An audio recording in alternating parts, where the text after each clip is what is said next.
Hello dearies, welcome back to EachPage Flow. I'm Sela, and today's episode 26, is dedicated to Midnight Sun. And we're going to talk about Edward's side of the story. Midnight Sun is by Stephenie Meyer. Yes, that is the author of Twilight. For those of you who have not been among those that were hyping up this book series years ago, let me tell you a little bit about it. Twilight is the story of Bella Swan and Edward Cullen, a human girl and a vampire, set in Forks, Washington. Midnight Sun follows the exact same story, but from Edward's point of view instead of Bella's. So you get to see what he thought and what was happening through his mind while he met Bella, which we got glimpses of in what he told her, but not actually what he was thinking about when we were reading Twilight. So now, years later, we got this book, and the fans of Twilight were excited about Midnight Sun, me included. Now, I was excited and went into the book when I first got it. I believe I had pre-ordered even. I knew the story of Twilight, of course, and I was reading without taking notes on Midnight Sun, and really wanted to enjoy it. But by the end of the book, Edward started to annoy me, just as Bella did. It was like it was the same person, basically. He got so mopey at times, and it was a little annoying. He's whining about himself, his existence, how dangerous he was to Bella. And in the end, because of that, and how it kept coming back into the plot of the book, I gave it 4 stars and not 5. So yeah, that happened. But I did like it. I love the details of the book, the background, the insight into the Cullens' life, the past life they had before Bella showing up, and even the times that Edward was with his family or was not with Bella, or everything that we saw in the background, so to speak. It was really interesting to me, and I like reading backstories and what happens on those times. And there was this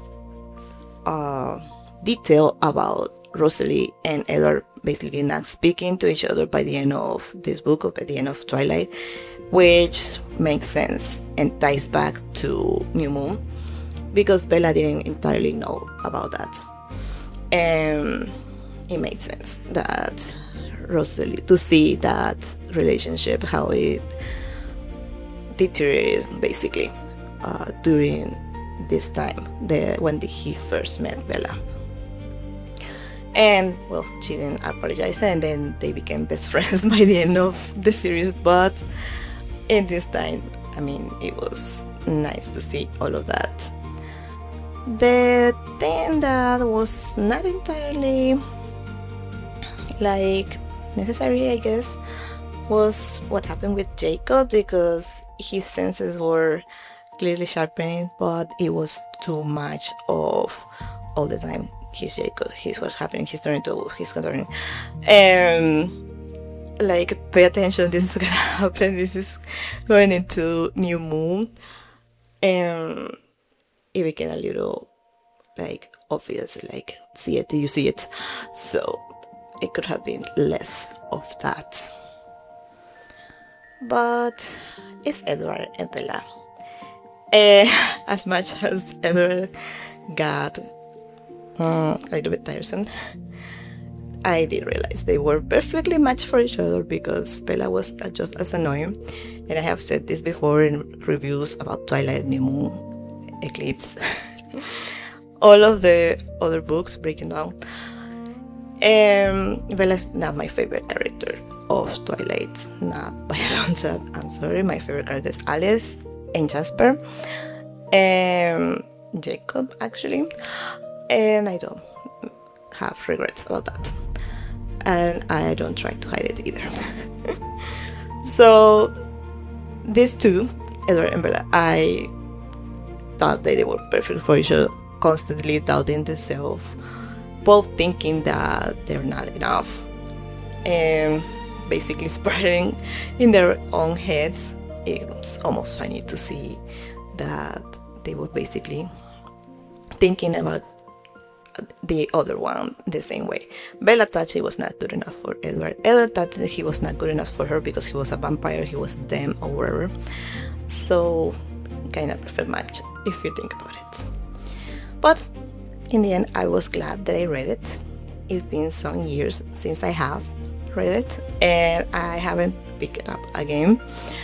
I might have different opinion now than I did before, but at the time I did want it more to see Alice's side, Rosalie or Emmett. We get flashbacks in the other books, and we know their stories, what happened, how they got turned, but it would be better to have not the backstories of how they were turned, although that's cool, but their life after, during Twilight. That would be far more interesting as well than what we had. And that's it for me, dearies. I didn't have much on Midnight Sun because it was kind of a fast read for me, and I was so focused on it that I didn't have many notes about it, but I did enjoy it. I gave it 4 stars, and I do recommend it if you are a Twilight fan. If you are not, I would say either read a review of Twilight or a summary. If you don't want to read the full book, then read Midnight Sun. That would be a better way to go about it. If you want more info about Twilight, Midnight Sun, you can check out the full review on EachPage.org, and the links in the description box for you. And I hope you enjoyed the podcast. Make sure to subscribe so you don't miss what's coming next, like the 5th season finale of the podcast for season 3, and the next episodes of season 4, which we are going back to manga and anime and light novels. Drop me a comment before you go. Have you read Midnight Sun? Did you like it? See you on the next one, dearies. Thank you.